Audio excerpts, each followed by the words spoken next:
ఎవరిని ఎప్పుడు ఎక్కడ ఎలా వాడుకోవాలో, తీరా అవసరమైన తర్వాత వారిని ఎక్కడ ఎప్పుడు ఎలా తొక్క పెట్టాలో ఆంధ్రప్రదేశ్ ముఖ్యమంత్రి అధికార తెలుగుదేశం పార్టీ జాతీయ అధ్యక్షుడైన నారా చంద్రబాబు నాయుడుకు తెలిసినట్టుగా మరి ఈ దేశంలో ఏ రాజకీయ నాయకుడికి తెలియదని ప్రతిపక్షాలు ప్రధాన ఆరోపణ. ఇందుకు తగ్గట్లుగా కూడా కొన్ని ఉదాహరణలు చెబుతారు ప్రతిపక్ష పార్టీకి చెందిన నేతలు. మొదట కాంగ్రెస్ పార్టీలో ఉన్న నారా చంద్రబాబు నాయుడు స్వర్గీయ మహానటు ఎన్టీఆర్ టీడీపీ పార్టీ పెట్టిన సమయంలో ఆయనపై నేనే పోటీ చేసి ఓడిస్తాను, ఆయన సినిమాలో హీరో అని రాజకీయాల్లో కాదు అని అప్పట్లో ఎద్దేవా చేశారు. ఆ తర్వాత ప్రస్తుతం రాజకీయాలకు దూరంగా ఉన్న మాజీ ఎమ్మెల్యే దగ్గుపాటి వెంకటేశ్వరరావు సహాయంతో టీడీపీలోకి అడుగు పెట్టడం, తర్వాత ఏకంగా ఎన్టీఆర్ ముద్దుల కూతురునే వివాహం చేసుకోవడం, ఆ తర్వాత తనకు రాజకీయ భవిష్యత్తు పిల్లనిచ్చిన మామనికి వెన్నపోటు పొడిచి టీడీపీ పార్టీని హస్తగతం చేసుకోవడం, ఇలా చాలా ఉదాహరణలు చెప్తారు ప్రతిపక్ష పార్టీకి చెందిన నేతలు.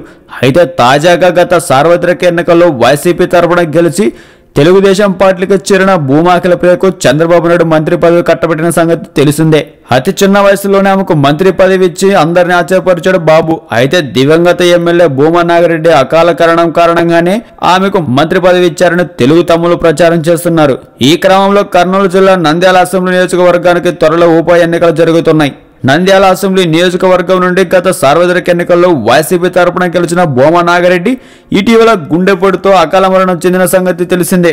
దీంతో ఈ క్రమంలో నంద్యాల నుండి ఉప ఎన్నికల్లో తమ కుటుంబానికి చెందిన వ్యక్తిని నిలబెడతామని ఇటీవల విజయవాడ సాక్షిగా మంత్రి అఖిలప్రియ అసలే ఓ వైపు తన సీటు ఇవ్వకపోతే వైసీపీలో చేరి తన సత్తా ఏమిటో చాటుతారని చంద్రబాబుకి టీడీపీ నేత శిల్పమోహన్ రెడ్డి వార్నింగ్ ఇస్తున్న తరుణంలో మంత్రి భూమా అఖిలప్రియ ఇలా తన అనుమతి లేకుండా పత్రిక ప్రకటనలు ఇవ్వడంతో నారా చంద్రబాబు నాయుడు కంగు తిన్నాడంట. దీంతో తన అనుమతి లేకుండా నంద్యాల ఉప ఎన్నికలో ఎవరు పోటీ చేస్తారో మంత్రి అఖిలప్రియ ఎలా ప్రకటిస్తారని, ఆమె మీడియా ముందు మాట్లాడే ముందు వెనక ముందు ఆలోచించి మాట్లాడాలని బాబు గారు మంత్రి అఖిలప్రియపై ఫైర్ అయ్యారట.